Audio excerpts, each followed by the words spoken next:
제4주는 네 번째 주는 공동체와 사람들이라는 주제로 진행이 되고 있습니다. 우리 구호를 외친 다음에 말씀을 살펴보겠습니다. 오른손을 쥐고 저를 큰 소리로 따라해 주시기 바랍니다. 변합시다. 변합니다. 변화시켜 주십니다. 네, 글씨 크기를 크게 했죠. 잘 보이시라고. 변합시다. 변합니다. 변화시켜 주십니다. 자, 우리 스티커를 한번 붙여볼까요? 이제 내일 하루만 견디시면 드디어 딱 절반을 완성하게 됩니다. 절반만 해도 벌써 반을 성공한 셈이죠. 이번 주가 제일 힘이 듭니다. 다음 주 좀 지나면 좀 괜찮아지는데요.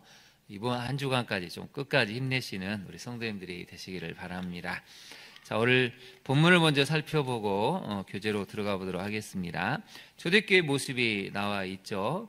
먼저 여러분 43절을 보시면 사람보다 두려워했다고 나오죠. 여러 가지 초대교회 이적과 또 담대함을 보고 사람들이 두려워하는데 사도들로 말미암아 기사와 표적이 많이 나타났다고 표현하고 있습니다. 여러분 이 시대에도 하나님의 은사는 멈춰진 게 아니고 그 은사는 중지된 게 아니고 여전히 이 시대에도 나타나고 있습니다. 그래서 여러분 사역자와 목회자들을 위해서 치유의 역사, 또 하나님의 말씀의 권능의 역사, 또 여러 가지 이적들의 역사가 나타날 수 있도록 우리가 기도를 해야 됩니다. 그래서 44절에 보면 믿는 사람이 다 함께 있다고 나와 있죠. 여러분 거기다 한번 밑줄을 그어보실까요? 다 함께 있다고 했는데 여기서 말은 함께 있다는 여러 가지 의미가 있긴 하지만 먼저 마음이 함께 있었다는 것입니다. 마음이 함께 있는 것이고 또 몸이 함께 있는 것이죠. 그리고 무엇보다도 말씀이 함께 있었다는 것입니다. 여러분 다 함께 있다고 해서 마음이 하나가 되고 공동체가 하나가 되는 것은 아닙니다. 마음이 하나가 돼야 되고 말씀으로 하나가 되어야 진정한 공동체가 있는 것이죠. 그래서 45절에 보면 어떤 역사가 나타납니까? 모든 물건을 서로 통용한 다음에 재산과 소유를 팔아서 각 사람의 필요를 따라 나눠줬다고 하죠. 은혜를 받으면 여러분 그 다음에 어디로 가는 거냐면 내가 가지고 있는 것을 기꺼이 나누는 역사가 나타나게 됩니다. 한국교회의 제자훈련을 참 잘했지만 여러분 제가 말씀을 드렸는데요. 한국교회가 정말 제자훈련은 잘했지만 마지막 한 가지 부분을 늘 해결하지 못하고 넘어가는 뼈아픔이 있습니다. 그게 무엇일까요? 네, 바로 재정, 물질에 대한 부분에서 제자훈련을 완성하지 못하고 있습니다. 그렇게 많은 제자훈련을 해도 마지막 한 가지, 물질만큼은 소유만큼은 절대 하나님의 뜻대로 쓰지 못하겠다는 그런 안타까운 일들이 많이 나타나게 됩니다. 정말 제자훈련을 잘 시행하는 강남에 있는 그런 교회들로부터 그런 물질에 대한 자유와 하나님 뜻대로 재정을 사용해야겠다는 그런 은혜가 나타났다면 지금처럼 부동산으로 인해서 집값으로 인해서 많은 서민들이 고통받는 일은 일어나지 않았을겠죠. 그만큼 우리는 마지막 한 가지 부분이 어려운데 초대교회는 어떻게 나옵니까? 재산과 소유를 팔았다는 것입니다. 물론 지금 시대는 이렇게 해야 된다는 게 아니라 여러 가지 상황이 있기 때문에 우리가 여러 가지 부분을 해석하고 적용해야 되지만 중요한 것은 하나님의 뜻대로 우리가 가지고 있는 부분을 흘려보낼 수 있는 성숙함을 가질 때 그게 초대교회 이상의 역사를 만드는 교회라고 할 수가 있습니다. 그래서 46절을 보시면 날마다 마음을 같이 해서 성전에 모이기를 힘썼다. 여기서 성전에다 한번 동그라미를 쳐보실까요? 이것은 뭘 얘기하냐면 가정교회를 이야기하는 것입니다. 성전에 모여 힘쓰고 집에서 떡을 뗐다고 하죠. 바로 가정교회를 이야기하는 것입니다. 가정교회에 모여서 떡을 떼고 기쁨과 순전한 마음으로 음식을 먹었죠. 나눔이 있었다는 것인데 말씀의 나눔이 있고 음식의 나눔이 있었고 또 찬송도 있었죠. 47절에 보시면 이렇게 했더니 어떻게 됐다고 나옵니까? 거기다 한번 네모를 쳐보시죠. 온 백성에게 칭송을 받았다. 이게 핵심입니다. 교회가 세상에 비난을 받으면 그런 교회는 좀 고민을 해봐야 됩니다. 근데 안 믿는 사람도 압니다. 미워할지라도 그래도 이 교회는 진짜 하나님을 믿기 위해서 발버둥 치고 있구나, 노력하구나. 그러면 그런 교회는 인정을 합니다. 근데 세상이 지금 교회를 비난하는 이유는 무엇입니까? 너무 세상과 똑같이 탐욕스럽고 거짓이 충만하고 말씀대로 살지 않는 사랑이 없는 교회이기 때문에 지금 세상 사람들이 비난을 하는 것이죠. 그래서 여러분 우리 교회도 이런 모습이 있어야 됩니다. 우리 47절을 다시 한번 읽어볼까요? 하나님을 찬미하며 또 온 백성에게 칭송을 받으니 주께서 구원받는 사람을 날마다 더하게 하시니라. 아멘. 앞에 이런 모습이 있으니까 결국 하나님이 부흥도 시켜주신다는 것입니다.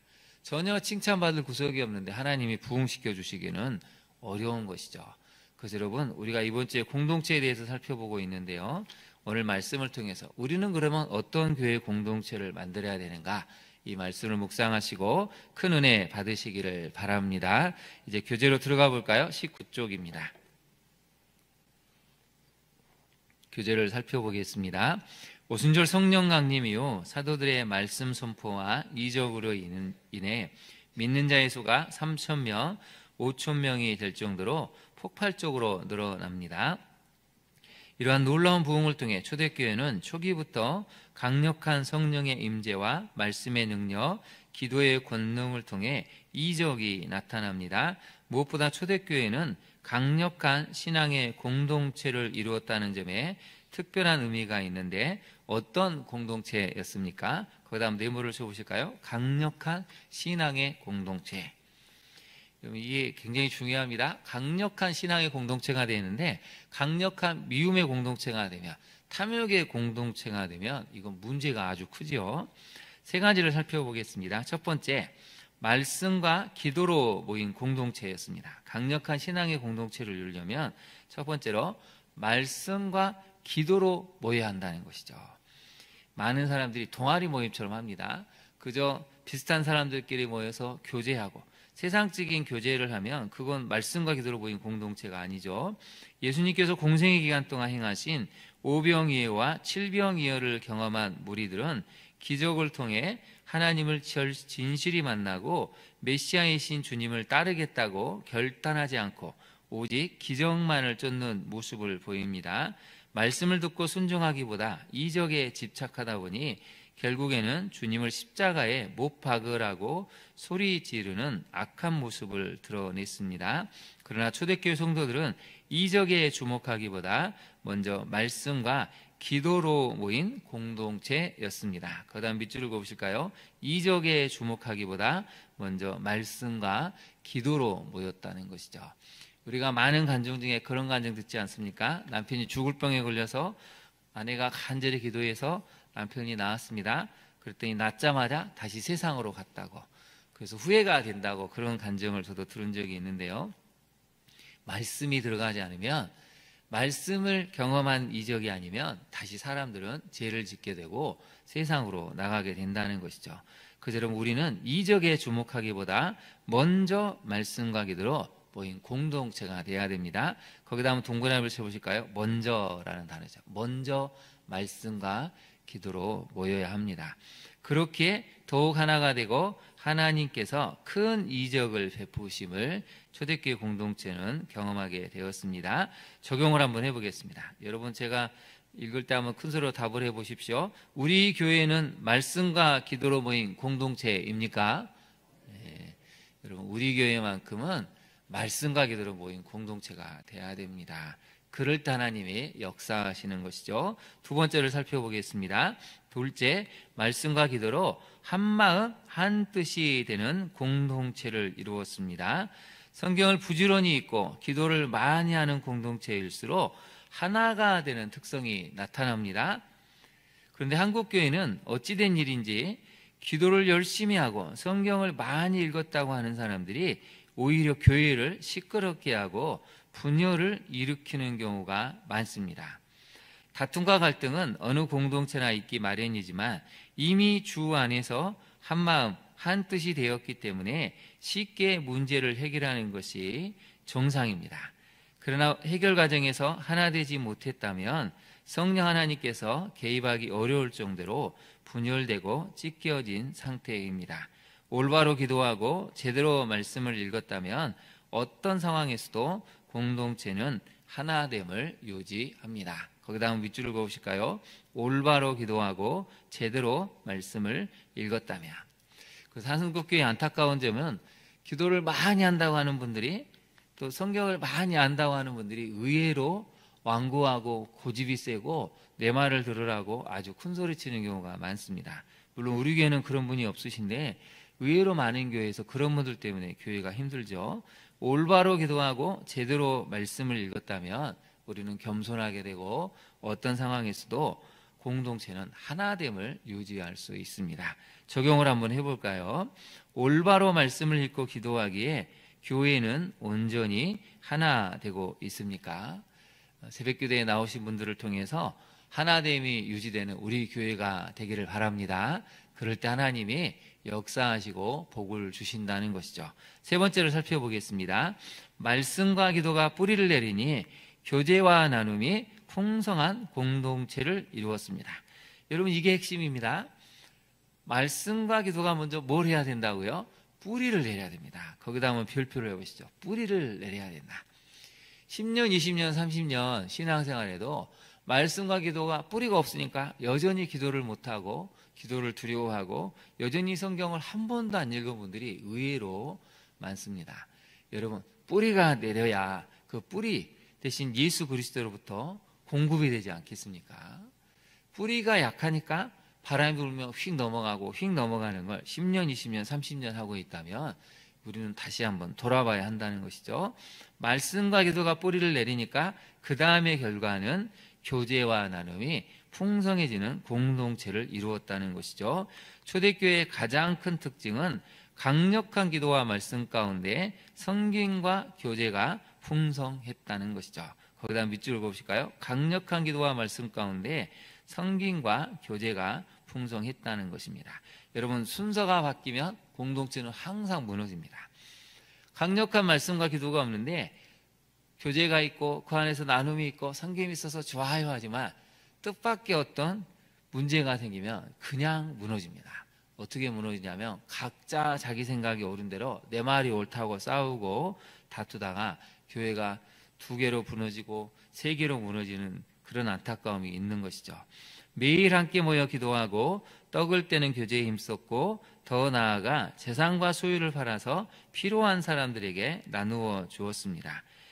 공동체가 성숙해지면 한마음 한뜻이 되어 물질까지도 상대방의 필요를 위해 기꺼이 내어주게 됩니다. 거기다 밑줄을 그어보실까요? 공동체가 성숙해지면 여러분 어떻게 된다고요? 한마음 한뜻이 되고 물질까지도 상대방의 필요를 위해 기꺼이 내어주게 된다는 것입니다. 경건의 외형만 있는 것이 아니라 실제로 행하는 경건의 능력까지도 갖춘 공동체가 진짜입니다. 우리 마지막 문장을 같이 한번 읽어볼까요? 경건의 외형만 있는 것이 아니라 실제로 행하는 경건의 능력까지도 갖춘 공동체가 진짜입니다. 우리가 여기까지 가야 한다는 것이죠. 물론 제가 여러분한테 재산을 팔아 소유를 팔아 그렇게 말씀드린 게 아니라 우리가 할 수 있는 만큼은 그렇게 나누고 섬기는 것이 필요하다는 것입니다. 적용을 한번 해보겠습니다.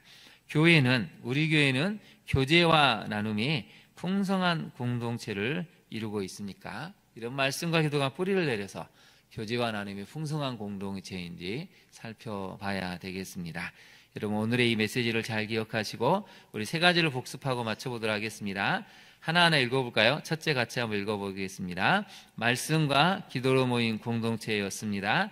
둘째, 말씀과 기도로 한마음 한뜻이 되는 공동체를 이루었습니다. 셋째, 말씀과 기도가 뿌리를 내리니 교제와 나눔이 풍성한 공동체를 이루었습니다. 우리 교회가 이런 교회가 돼서 하나님을 기쁘시게 하는 믿음의 교회, 성령이 충만한 교회가 될 수 있기를 진심으로 축원합니다. 기도하겠습니다. 하나님, 오늘은 우리가 초대교회 공동체를 살펴보았습니다. 초대교회는 강력한 신앙의 공동체를 이루었습니다. 주님, 우리 교회도 이런 강력한 신앙의 공동체를 이루게 하옵소서. 무엇보다도 말씀과 기도로 모이기를 원합니다. 말씀과 기도로 한마음 한뜻이 되는 교회 공동체가 되기를 원합니다. 무엇보다 말씀과 기도가 뿌리를 내려서 교제와 나눔의 풍성한 공동체를 이루게 하옵소서. 아무리 기도를 열심히 하고 말씀을 많이 안다고 해도 사랑이 없다면, 섬김이 없다면 그것은 교만한 것임을 깨닫습니다. 우리 교회가 먼저 말씀과 기도를 깊이 경험하고 깊이 뿌리를 내려서 그 은혜를 하나님 앞에 늘 경험하고 주님이 주시는 그 은혜를 많은 사람들에게 나눠줄 수 있는 하나님이 기뻐하시는 공동체를 만들어갈 수 있도록 하나님 우리에게 더 큰 능력, 더 큰 은혜, 성령의 충만한 은혜를 허락하여 주옵소서. 그렇게 하실 주님을 찬양하며 예수님 이름으로 기도합니다. 아멘. 하늘에 계신 우리 아버지의 이름을 거룩하게 하시며 아버지의 나라가 오게 하시며 아버지의 뜻이 하늘에서와 같이 땅에서도 이루어지게 하소서. 오늘 우리에게 일용할 양식을 주시고 우리가 우리에게 잘못한 사람을 용서하여 준 것 같이 우리 죄를 용서하여 주시고 우리를 시험에 빠지지 않게 하시고 악에서 구하소서. 나라와 권능과 영광이 영원히 아버지의 것입니다. 아멘. 함께 기도하겠습니다. 오늘 주신 말씀을 생각하고 여러분 무엇보다도 교회는 강력한 신앙의 공동체가 되어야 됩니다. 강력해지지 않으면 세상의 눈치를 보고 세상의 유혹과 협박에 굴할 수밖에 없는 연약한 공동체가 될 수밖에 없습니다.